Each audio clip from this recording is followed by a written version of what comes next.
Lang binigyan ako ng apple box dito. Wala namang baha dito sa... Yes, I understand that the parties Yes. were not able to meet the last 2 days of last week, perhaps given the inclement weather, but the fact remains is you were not able to meet. May I make manifestations, Your Honor? Yes, Attorney Kapunan.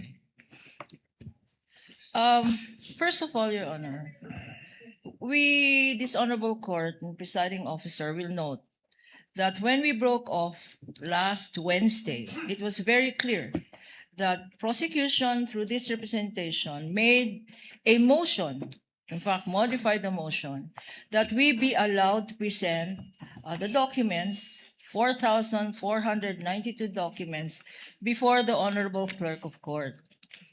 And for purposes of comparison, Your Honor, and this honorable presiding judge will recall that it did issue a directive to the parties to make themselves available on Thursday and Friday of last week, just mutually agreeing on a common time, Your Honor. Also, the clerk of court was directed to make themselves available either on Tuesday or Friday or both days, subject to a time agreed upon by both counsels for the petitioner and the respondent. Ito po ang nangyari, na indyan po kami. Why do I say that? Wednesday, we made a text message, and I have the text messages here. When do we meet? Tomorrow or Friday? Wala pong sagot nung Wednesday. On Thursday, we waited the whole day. Kailan tayo magmi-meet? Thursday na ngayon. Friday na bukas. Our witness will be on board on Monday. Wala pa rin sagot, Your Honor. The whole day of Thursday.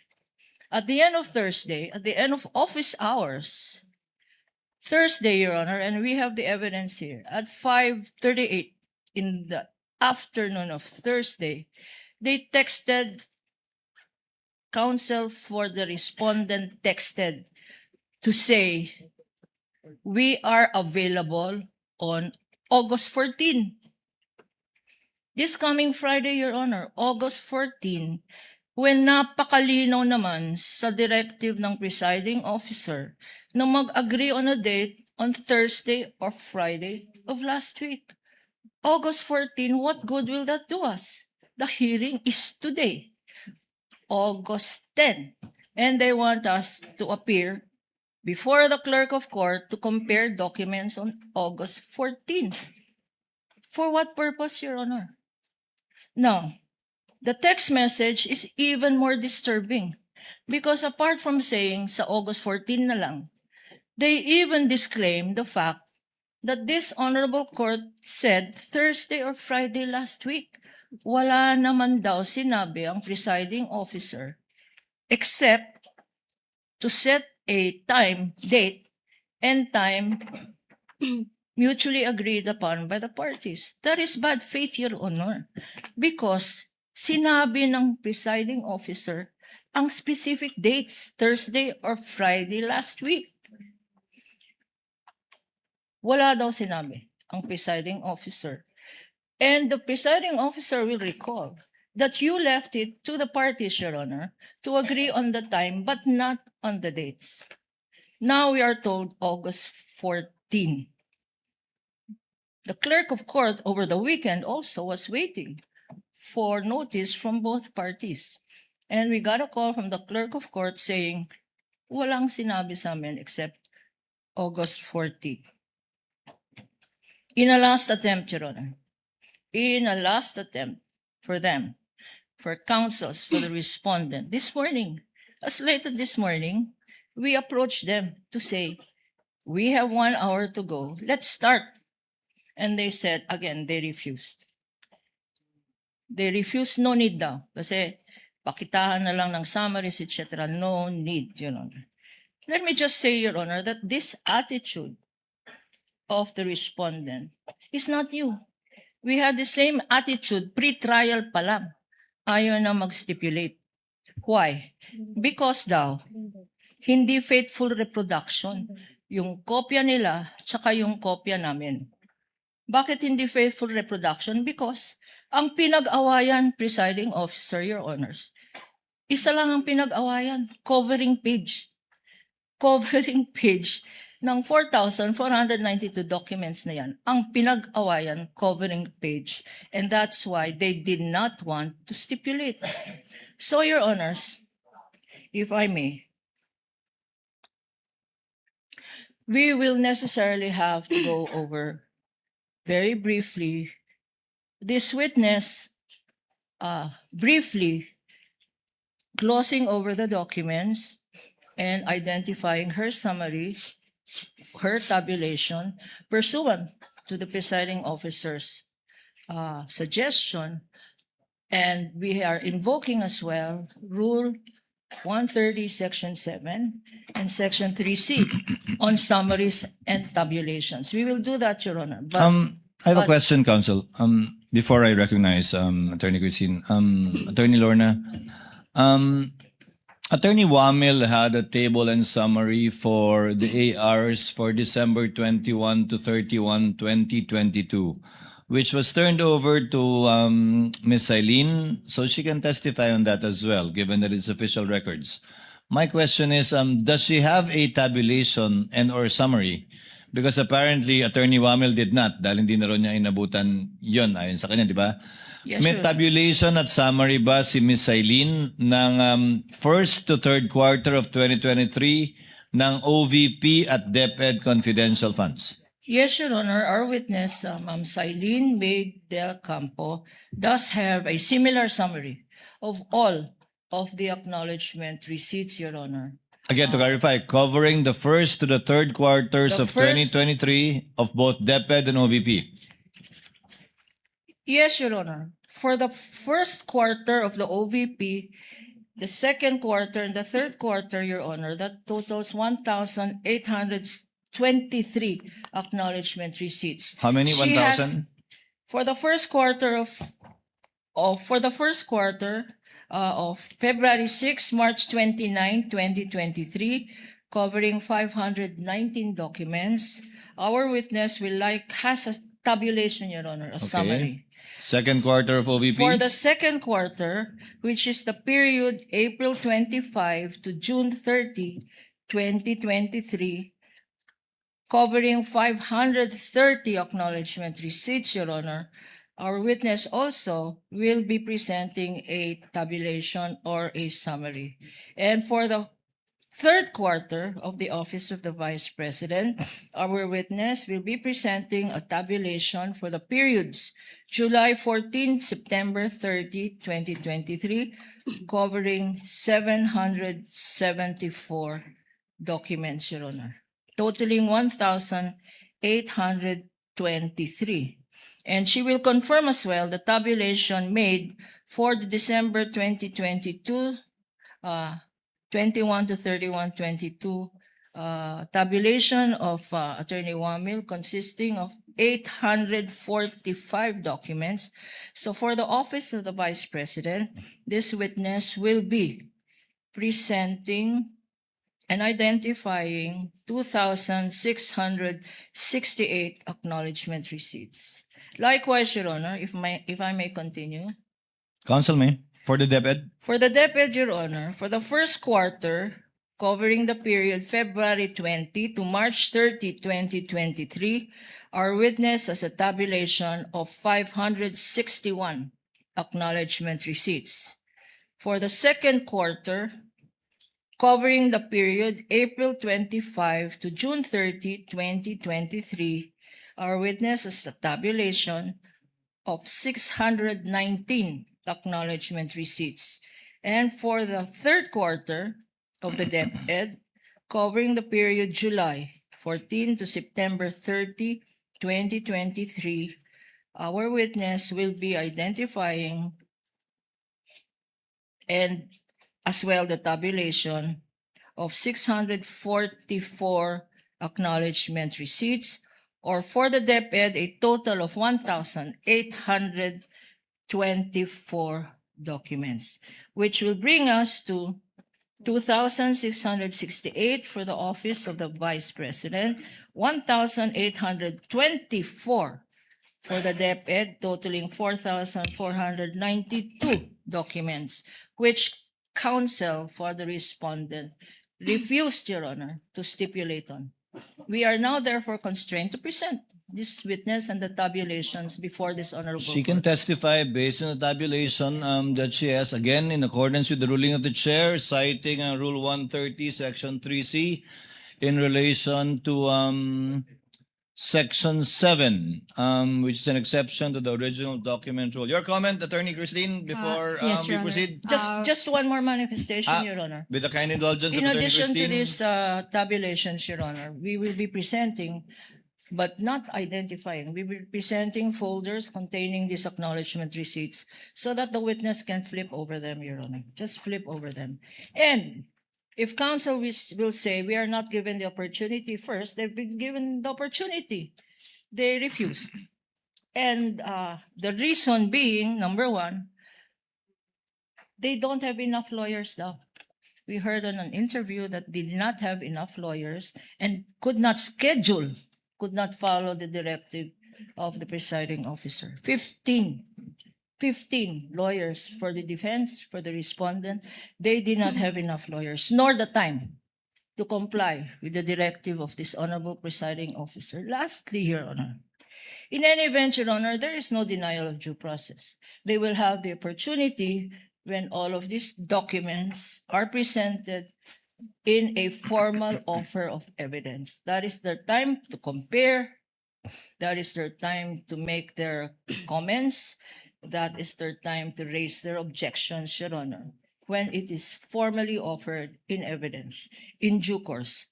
Thank you, Your Honor. The chair notes the manifestation of Attorney Lorna and her point with respect to the respondent having the opportunity to comment once formal offer has been made is well taken. Attorney Christine, yes, your comment, ma'am?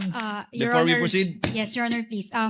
I would like to thank the good counsel for their willingness to explore or to implement Rule 130, Section 7. At least we have aligned with what we are expected to do before this honorable court.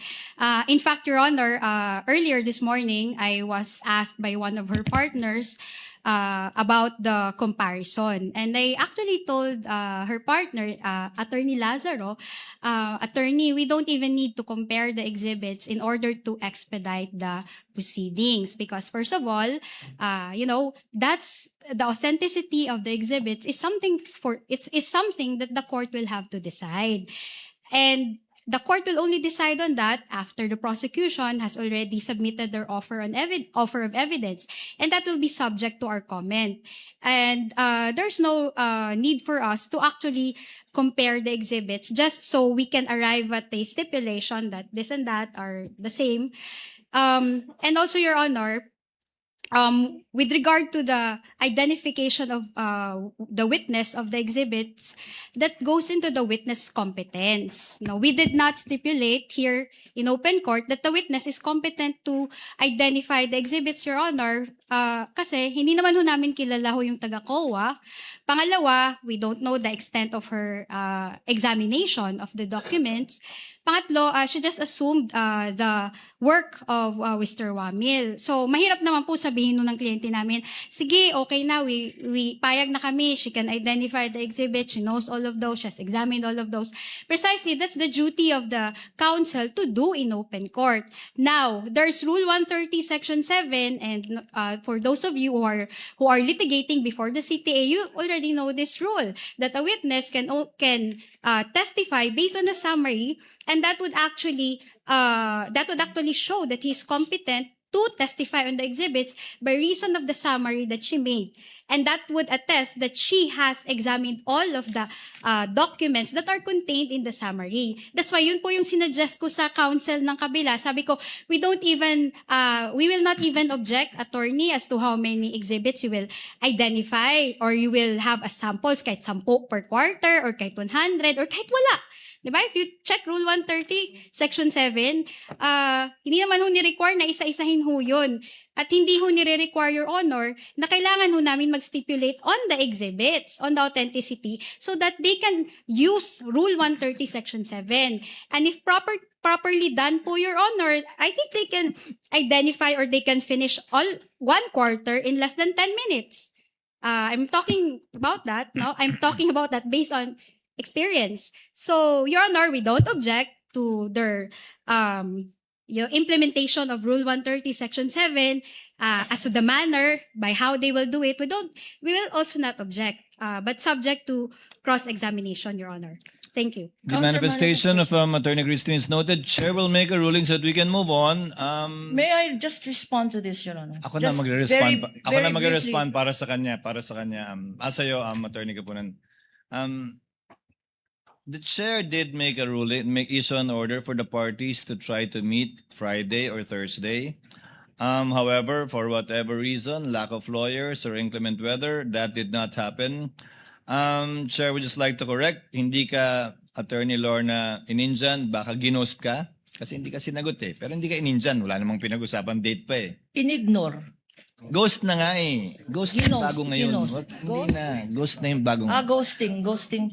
But having said that, Ghosting.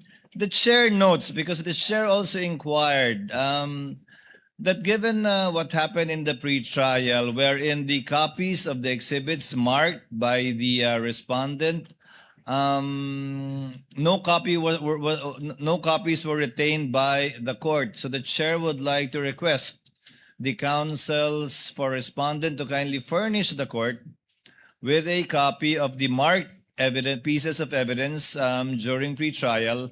Kasi apparently meron kaming pre-marked pieces of evidence from the prosecution, but not all the pre-marked pieces of evidence from the respondent. So in lieu of meeting, kindly just submit that, Attorney Christine, so that we can do the comparison ourselves, either as a court or through the individual senator judges. We will comply, Your Honor. Kindly do that within the day or at the latest tomorrow. If you have it with you, within the day. If not, at the latest tomorrow. So that whatever may happen, the court will already have a copy of these pre-marked documents. In relation to Ms. Eileen, as stated by Attorney Christine already, they will not object to the presentation of a table and or summary citing Rule 130, Section 7 in relation to 3C. Therefore, we may proceed with her and hopefully be able to finish also Ms. Pareja today. Counsel, can you proceed? Your Honor, please, can I just make a brief manifestation? Yes, Attorney Kapunan. While really, indeed, Section 7, Rule 130 is applicable, may we note that this summary, Your Honor, is being used to establish the rulings, the provision says, when the facts sought to be established is only the general result of the whole. So that summary will just establish the fact that these were the very same documents given by the defense counsel to the COA, Your Honor. And that these were the And- very same documents or ARs used by the COA in coming out with the respective issuances that they did. Yes, To Your include the Honor. And AOMs, so the notices of therefore, suspension, and the notice of disallowance. if we can get that from, because we don't want to be held in ambush with subsequent witnesses who will use some portions of this acknowledgement receipts for subsequent witnesses, Your Honor, who we have subpoenaed for this impeachment proceedings, Your Honor. They might say, and I don't want to speculate, or I don't want to, anyway, ghosting ba yun? I don't want to anticipate the strategy, but we will have subsequent witnesses who will testify to specific acknowledgement receipts, Your Honor. And they might say, you did not identify them, you only identified the summaries. So, Your Honor, if we can get a stipulation now from counsel for the defense that when a acknowledgement receipt is presented through another witness, Your Honor, they will not object because precisely they stipulated that the summary Counsel, again, let's abbreviate the proceedings. That's always subject to cross. Subject if you to present cross, a Your Honor. document and their copy says otherwise, then they can confront the witnesses during cross-examination as to the difference of that document. But if not, then I guess they will skip crossing the witness on that point. As an implied admission that indeed the document she based it on or the document she testified on is indeed the same copy as what they do. But by that time, counsel, we will have a copy already of both documents and the court can In make the fact- appropriate ruling at the appropriate time. One last, Your Honor. One Yes, Attorney last. Kapunan. Attorney Lorna. We would have preempted. We would have saved this honorable court considerable time if they just agreed to use their documents. We don't need even this clerk of court, even the presiding officer, even the honorable judges don't need to make comparison. We are amenable to use the defense exhibits, Your Honor. Attorney may I- Lorna. Because these exhibits, Your Honor. Attorney Lorna, the chair considered that too when you made that manifestation. However, as I said, given the fact that we don't have a copy, I guess you don't have a copy too of their exhibits. So they Can would I have to sift through each and every exhibit marked with their own marking to look for, let's say, a particular name in the AR. So once we get the copy, we will furnish you with a copy. And you can use that copy if you wish at the appropriate time as well. So asking for a copy will solve many issues, Attorney Lorna. Attorney Please, Christine, please, yes, you want to... quick reply, Your Honor. Actually, it doesn't matter if they will use our own exhibits, Your Honor. It doesn't even make their witness competent. That is why we are here in open court to establish the competence. So kahit pagamitin ho namin yung exhibit namin, kung hindi naman ho competent yung witness nyo to identify those exhibits, it will still be a waste of time. It will be useless. Thank you for that, counsel. Let's now move on. Call your witness, Attorney Kapunan, Attorney Lorna. Clerk of court is directed to kindly escort or assist Miss Eileen May Del Ocampo to the witness stand. Your Honor, we'd like to call our witness, Ms. Eileen May L. Del Campo.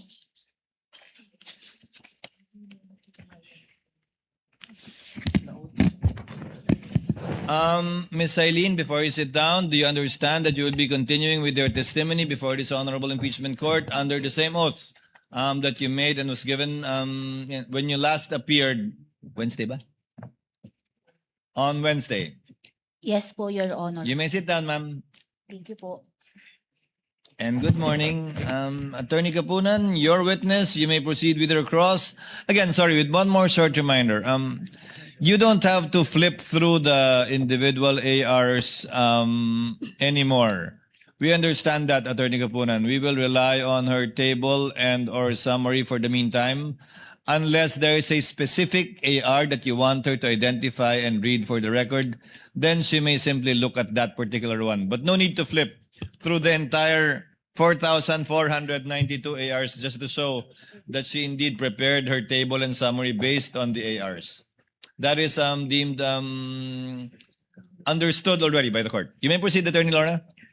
With the permission of this honorable court, good morning. Good morning to the presiding officer, to the impeachment judges, and good morning, counsel, Good morning. the respondent. Good morning, Madam Witness. Good morning po. Are you would you like to come closer to the mic? Parang nagkwentuhan lang tayo, no? Be comfortable, okay? Apo. Now, we will continue with where we broke off at the last hearing when you were here and we had preliminary questions, no? But I regret that I have to ask you again because just earlier, this counsel for the respondent is questioning your competence. Madam Witness, can you remind us again, how long have you been with the COA? I have been with COA for the past 11 years. Actually po, magti 12 years na po. As COA. Yes po. And what was your educational background, Madam Witness? Saan ka nag-aral? I earned po my bachelor degree in Bachelor of Science in Accountancy from St. Louis University po.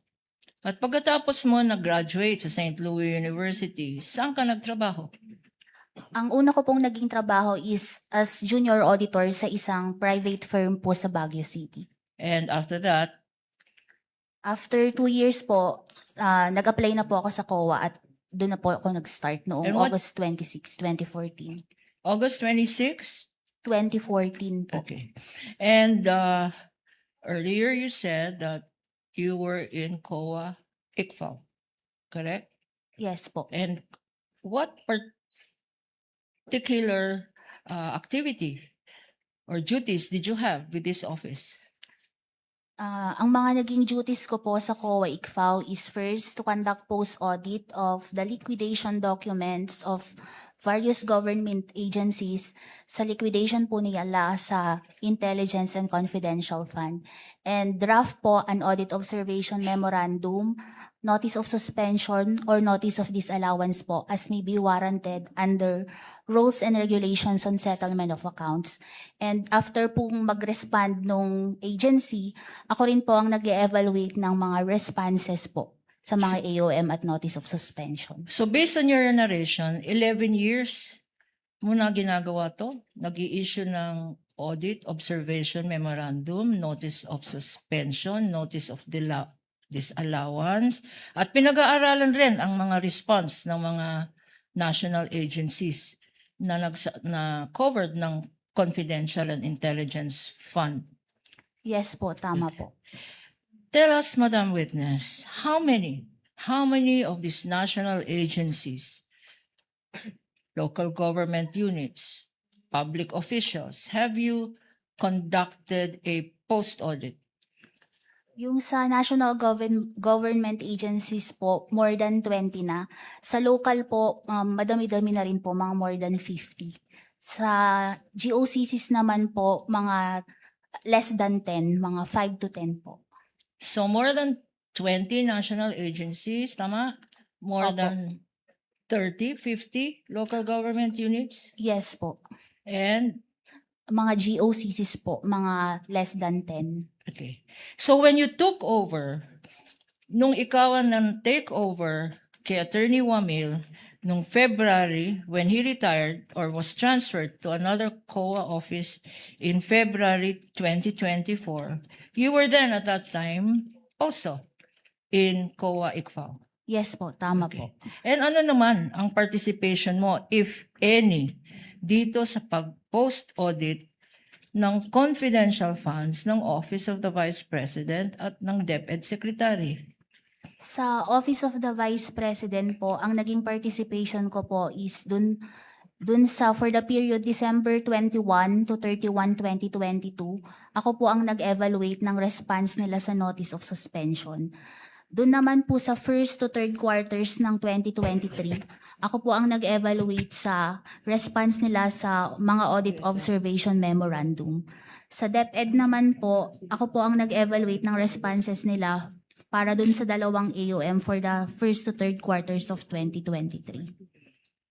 Okay, Madam Witness, you took over the functions, or you took over yung mga inaudit ni Attorney Wamil.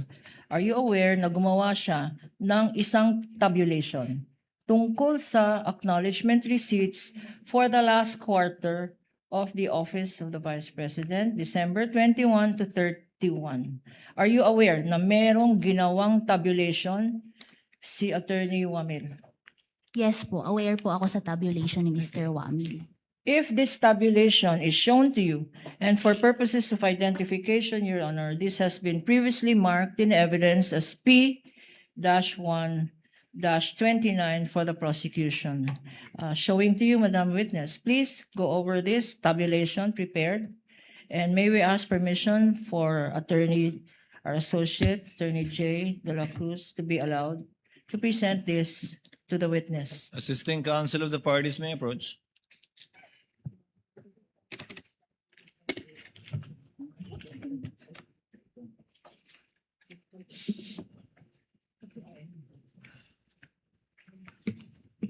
Just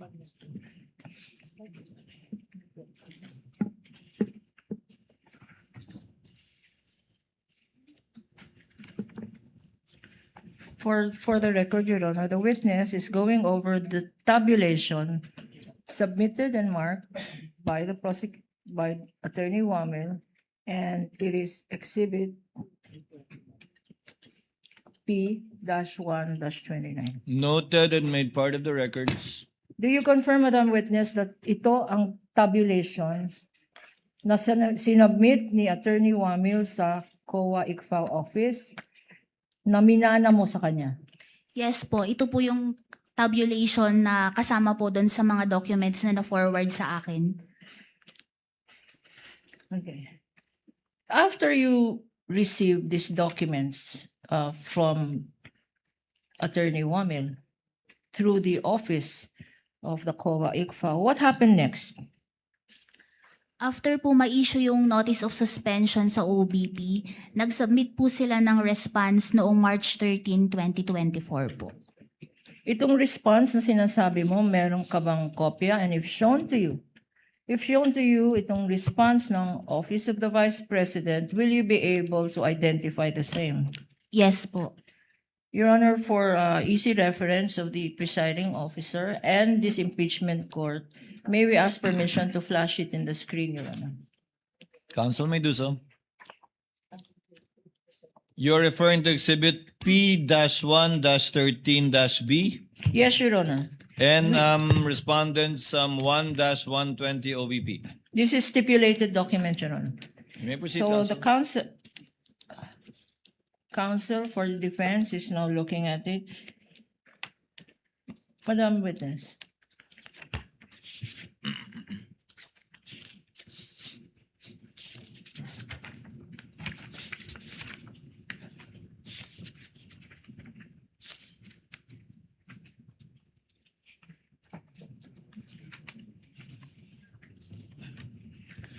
Having gone over this document, Madam Witness, ito ba yung sinasabi mong letter response ng Office of the Vice President? Yes po, ito po yung same copy ng response ng OBP sa notice of suspension. I will now show you, Counsel, JVD. I will now show you the second page of this letter, Madam Witness, being flashed on the screen. Please look at the second page. In particular, we have what appears to be certain signatures, mga signature na nandyan sa second page ng response ng Office of the Vice President. If shown to you, Madam Witness, would you be able to identify the signatures? Yes po. Okay. There is a signature appearing on top of the name Attorney Sulaika Attorney Lopez. There is a signature appearing above the name Attorney Sulaika Lopez. Would you be able to identify that signature?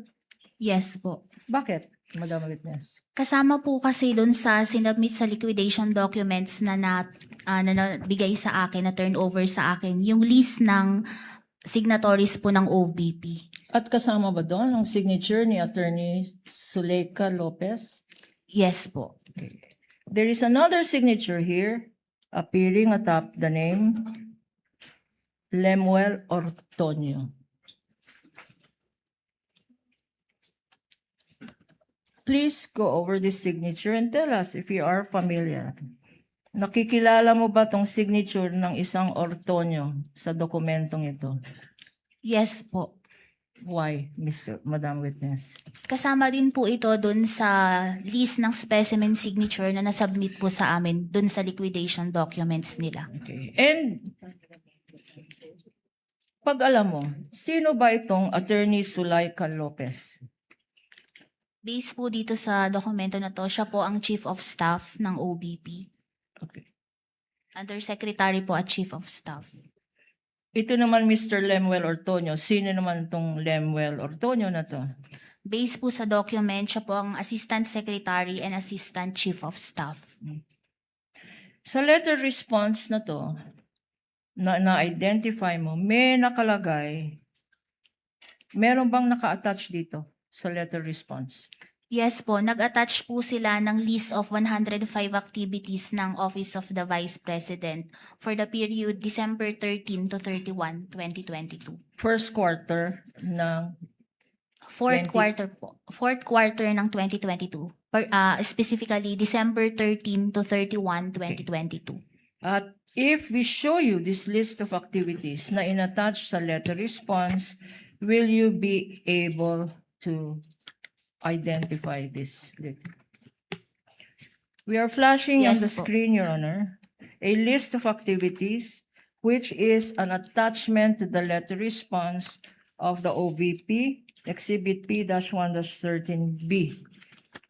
Whereat yung listahan allegedly ng mga activities ng OVP ay naka-enumerate.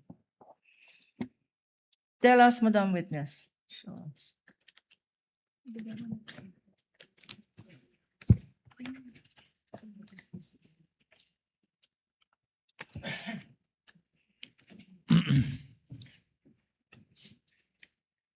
Likewise, flash on the screen. Tell us, Madam Witness, ano ang significance nitong mga list ng activities na sinubmit ng Office of the Vice President sa kanyang letter response? Anong ibig sabihin nun? List of activities.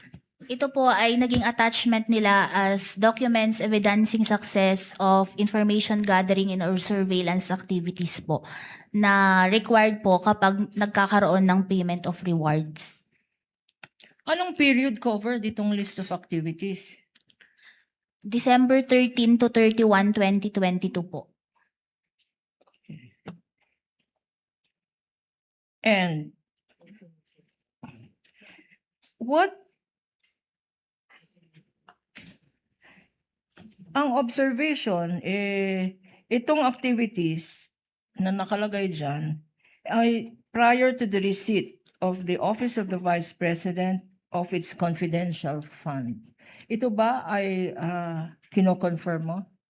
Yes po, kasi yung cash advance po for 2022 po is for the period December 21 to 31, 2022. At kailan na tinanggap ang cash advance? December 21 po ang start. Okay. Hindi ba ang ibig sabihin ng liquidation report, sinasabi mo kung ano yung mga pinaggamitan mo ng cash advance? Tama ba yan? Opo, tama po. Okay.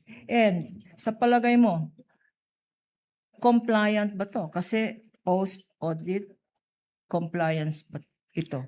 Based po sa Basta- document, Yeah. based po sa document na to, hindi po napakita dito na yung proof of success of the information gathering at may mga activities din po dito na from December 13, 15, 17, 18 na hindi po sakop dun sa period of utilization ng cash advance which is for December 21, 31, 2022. So you mentioned a joint circular? Meron ka bang anong pinagbasihan mo kung bakit violation ito? Under po kasi sa Joint Circular 2015-01, kapag po ginamit ang confidential fund sa payment of rewards, subject po ito sa 3 conditions. Ano yung mga condition na yan? First po, it should be approved by the head of agency. Pangalawa po, it should be supported with documents evidencing success of the information gathering and or surveillance activities on account of the information given by the informer. And yung last po is, it should be directly related sa confidential activities ng agency po. Okay, so ano dyan sa requirements ang sinasabi mo hindi sinunod ng Office of the Vice President? Ito po kasing listahan na to, sinabit nila as proof of success of information gathering to support the payment of rewards. Pero based po sa documents na to, hindi po namin nakita yung particular accomplishment. Okay, nakalagay sa dokumento examples ng activities ng Office of the Vice President for the confidential funds. Pakibasa nga for the record, no? Kasi tama ba yung basa namin, may tree planting, gift giving. Please read for the record, Madam Witness. Ano yung sinasabing pinaggamitan ng confidential funds? Dito po sa December 13, 2022, Department of Education 2022 Partners Appreciation Night in Mandaluyong City, Metro Manila.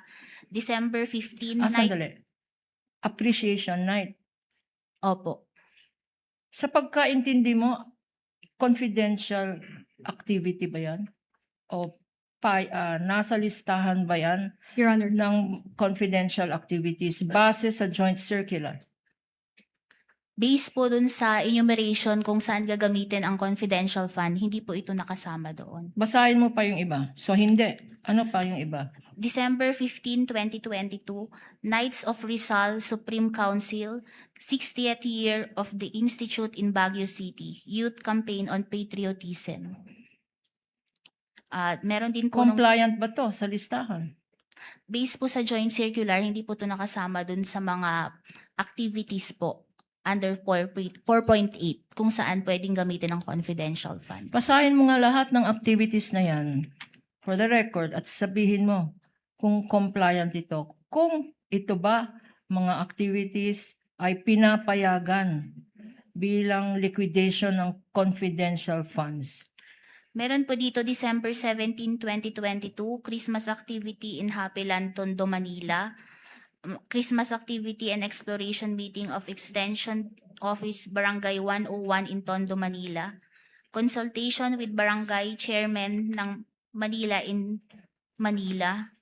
Pasasalamat and update meeting TODA in Barangay Batasan Hills, Quezon City. May mga activity po dito na pasasalamat, coordination meeting, may mga tree planting po, distribution of wheelchairs, gift giving, medical mission, at iba pong activities ng mga satellite offices po ng Office of the Vice President. Sa joint circular na minention mo, can you remind us, ano ba talaga ang definition ng confidential funds?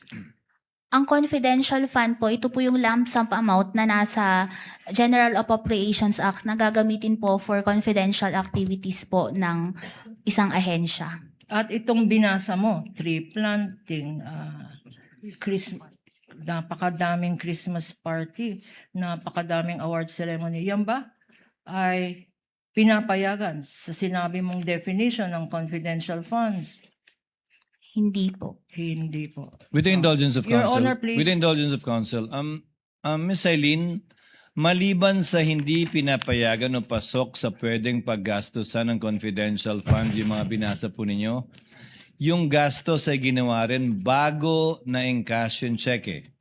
Kung based po sa document na ito, meron po kasing activities dito na from December 13 to 18 na hindi po sakop dun sa period of utilization based Apo, sa accomplishment so labas doon. report. Labas Opo. doon. So hindi posibleng gamitin yung perang na-release ng 21 para i-reimburse yun kung tama man yung pinagastusan. Yes po, kasi under the joint circular po, meron pong portion doon na hindi po pwedeng gamitin for reimbursement yung pondo ng So confidential. prospectively lang. So yung mga activities na pwede lang ay 21 to 31. Opo, tama po. You may proceed, counsel.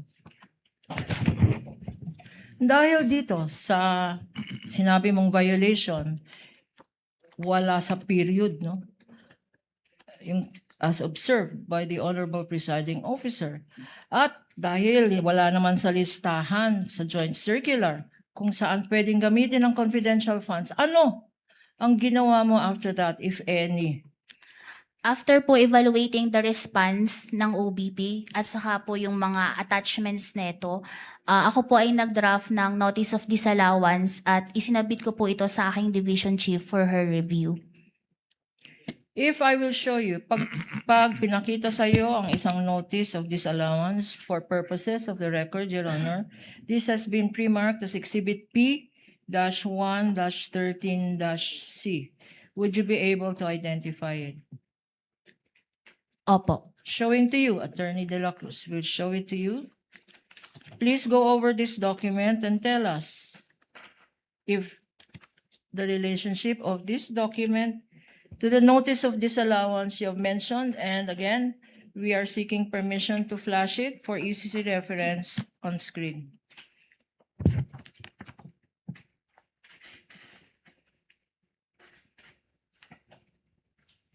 Opo, yun po yung same copy ng Notice of Disallowance na inisyu namin sa Office of the Vice President. Please look, Counsel, please look at this notice of disallowance. There is a signature there. On top of the name Nilda B. Plaras. Kanino pong signature ito?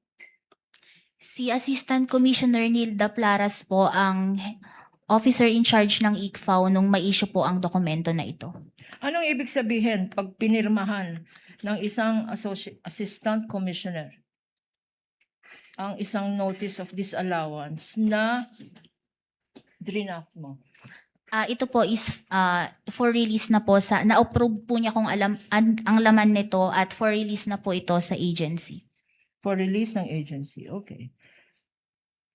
Tell us, Madam Witness, itong notice of disallowance ng COA ICFAO, yung recommendation mo, at yung inapprove ng Assistant Commissioner for release, magkano? Magkano ang disallowed ng COA ICFAO? Ang disallowance po is 73,287,000.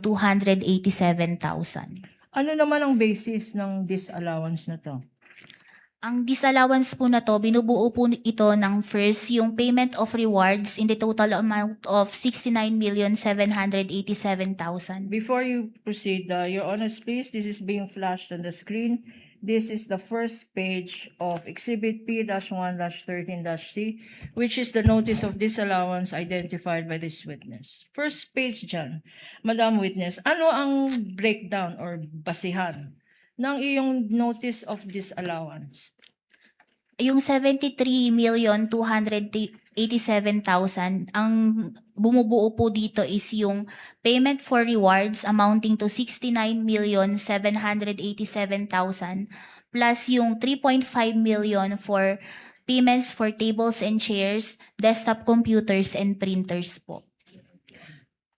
Dalawa ang amount na naka-indicate dyan. Bakit dalawang amount? Paki-explain. Ito po ba yung sa number 1 na yung 69,587 at yung sa... In number one, in item number 1, if you can check your document on the screen, item number 1 sa notice of disallowance, dalawa ang amount na nakastate. Isa, 69,587,000 at yung isa ay 69,787,000. Ito ba ay typo, discrepancy? Bakit may hindi pareho itong amount? Ito po ay isang typographical error po. Ang tamang amount po is 69,787,000. Okay. Ngayon naman, Madam Witness, let us go to page 2, item number 2. Ano naman, pakibasa ang sinabi dito sa page 2, item number 2. The notice of disallowance po is issued kasi yung pangalawang reason po is charging payment for tables and chairs, desktop computers and printers in the total amount of 3.5 million to confidential fund without specifying that they were intended for the confidential operations/activities undertaken by the OBP, non-compliant with the requirement of item 4.8.4 of the joint circular. Ano yung item 4.8 ng circular na sinasabi mo? Pwede po ba akong mag-refer para po sa joint circular? With the Your permission. Honor, Witness Pwede po witness may refer to the document. thank you po.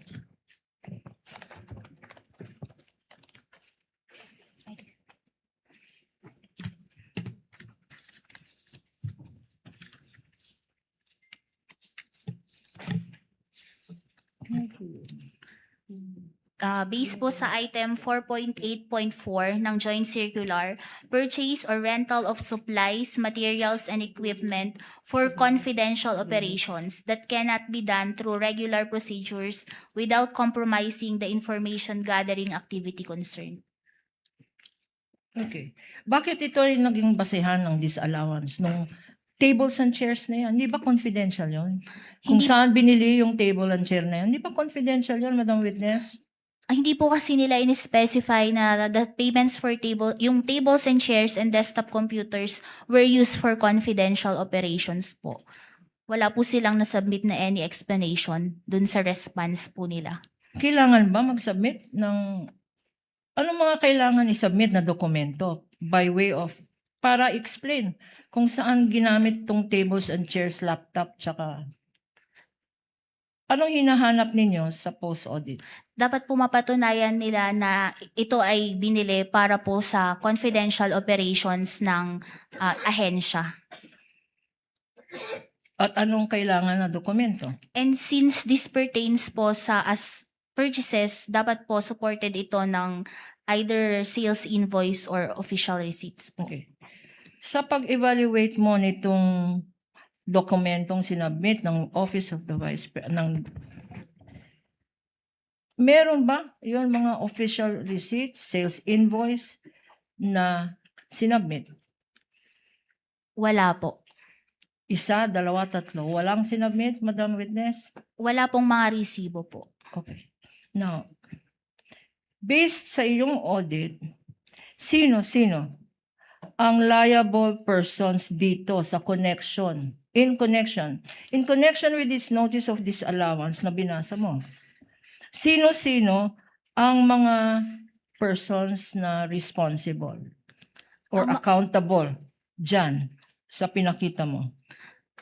Ang mga persons po na liable or responsible is first po the head of agency, Vice President Sara Duterte, the Special Disbursing Officer, si Ms. Gina Acosta, at ang Chief Accountant po na si Ms. Julieta Villa del Rey. Okay.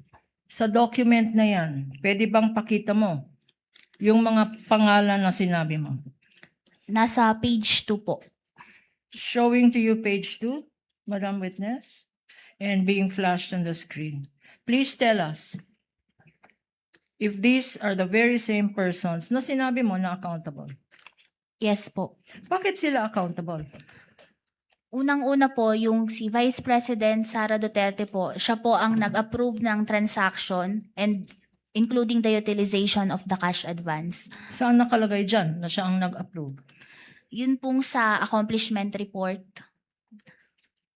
And then, kay Ms. Gina Acosta naman po, dahil siya ang Special Disbursing Officer and she disbursed po the cash advance.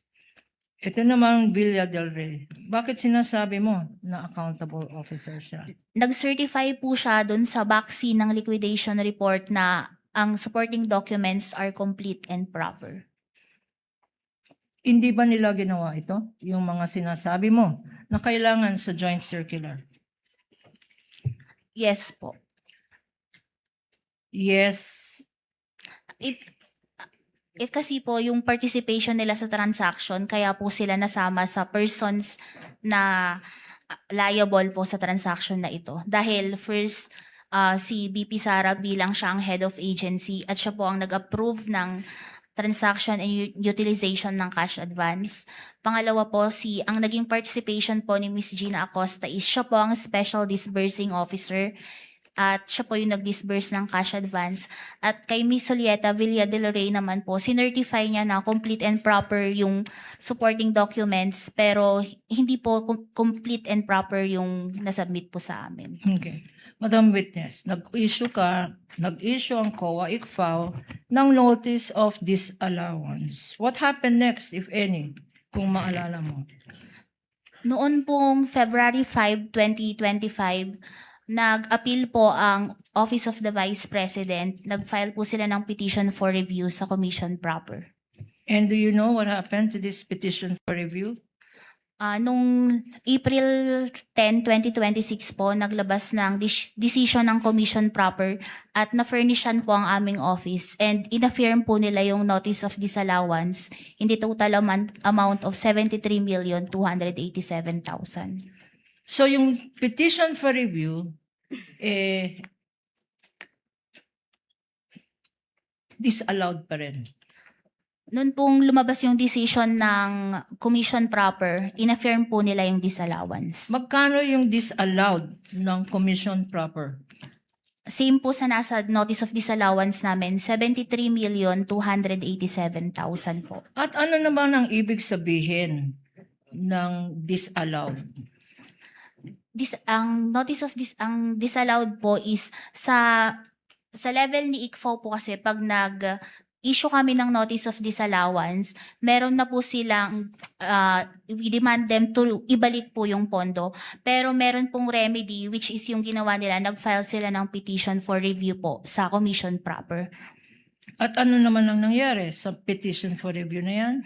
Ayun nga po, nagkaroon ng COA decision na inaffirm po nila yung notice of disallowance. Pagkatapos na inaffirm yung notice of disallowance ng commission, ano ang ginawa? Kung, if at all. Nung May 2026, meron po silang final na motion for reconsideration. So nag-file ng motion for reconsideration ang Office of the Vice President. Anong nangyari sa motion for reconsideration na final? Tungkol dito sa decision na ibalik ang 73 million na yan. Ano ang status? Wala pa pong naging decision ang commission proper po. Pending resolution po. Okay. Punta naman tayo sa first quarter and second quarter of 2023, which covers the Office of the Vice President's liquidation of confidential funds.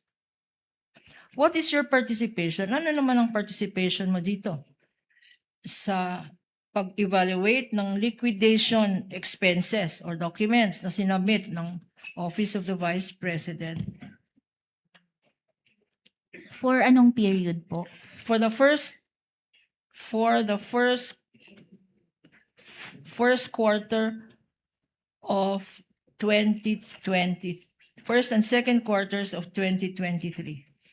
Ako po ang nag-evaluate ng response ng OBP sa Audit Observation Memorandum po na na-issue sa kanila for that period. Yung dalang quarters, nag-issue ng Audit Observation Memorandum. Sino ang nag-issue? Yun po, si Mr. Wamil po. Na-issue po yung AOM na yun nung time ni Mr. Wamil.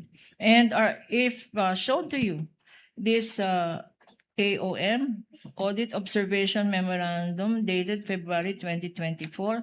For the record, this is Exhibit P-1-13-E, being shown to the witness and being flashed on the screen for easy reference. Will you be able, Madam Witness,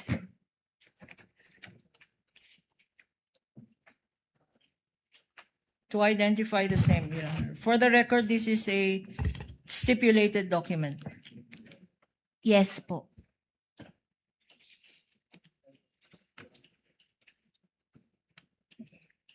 Pagkatapos ng issuance nitong Audit Observation Memorandum, meron bang ginawa ang Office of the Vice President? Nag-submit po sila ng response noong April 19, 2024. Para saan itong response? Response po nila sa AOM na na-issue po sa kanila for the first and second quarters of 2023. And just to remind us, anong period covered ng first quarter? It's for February 6 to March 29, 2023. At yung second quarter po, April 25 to June 30, 2023. Okay. How many, Madam Witness, kung maalala mo, ilang, wait, I will withdraw the question. Ito ba sa response na sinubmit ng Office of the Vice President, ano ang mga naka-attach dito sa response na to? Sa response po nila, nag-attach po sila ng acknowledgement receipts, certification ni Colonel Lachica at mga protective intelligence operations reports po. Before we go to those documents na sinasabi mo, sa response being shown on the screen, there is on the second page, Counsel, will you show the second page? There is a second page. There is a signature appearing on the second page of the response. Whose signature is that appearing above the name Attorney Lopez? Opo. Kaninong signature yan if you know? Kay Attorney Zuleika Lopez po. At dito naman, above the name Mr. Ortonio.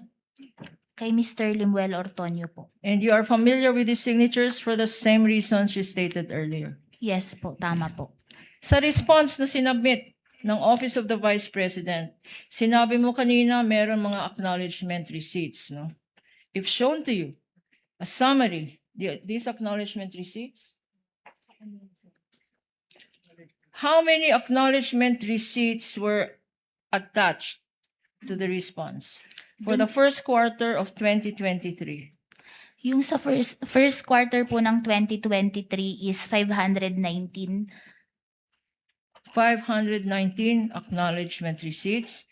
At sinabi mo kanina, this covers the period February 6 to March 29, 2023. Tama? Opo, tama po. Okay. Sa second quarter of 2023, ilan naman ang acknowledgement receipts ng sinubmit ng Office of the Vice President? 530 po. So pag total number ng acknowledgement receipts for the first quarter and second quarter is how much? 1,049 po. Okay. At Madam Witness, if shown to you these acknowledgement receipts or a summary,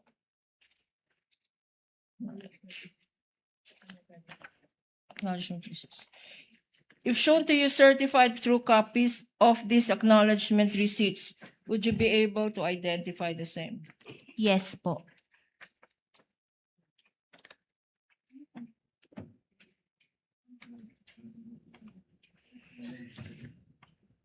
By agreement with the Honorable Presiding Officer, Your Honor, in lieu of this witness glossing over or looking over the documents, but they are in front of her, Your Honor, we manifest that she has prepared a tabulation.